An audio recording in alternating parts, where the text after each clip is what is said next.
In 2018, the Me Too movement arrived in South Korea. Then came the backlash. In 2022, women there took to the streets ahead of a presidential election some called an election of misogyny.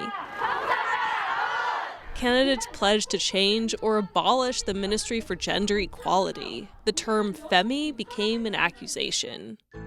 Conservative Yoon Suk-yeol weaponized sexist backlash against feminism, winning the race by just over 263,000 votes.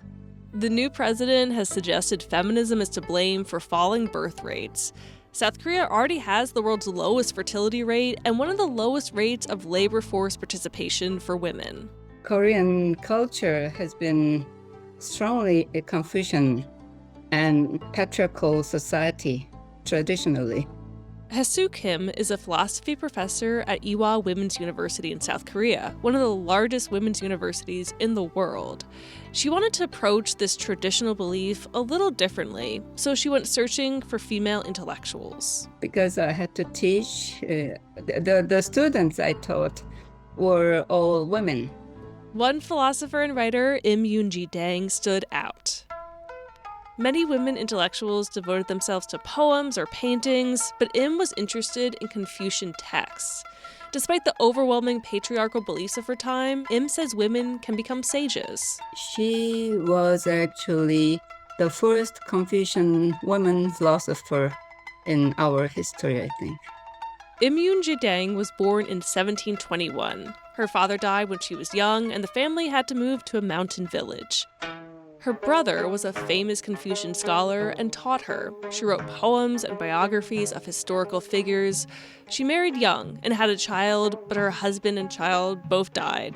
So she took care of her in-laws and even adopted her nephew. But he also died earlier than the mother. So it's a kind of unfortunate and unhappy situations she lived. So she cared for a lot of family members in her life in some pretty miserable conditions. Women were meant to occupy the within, men occupied the outside.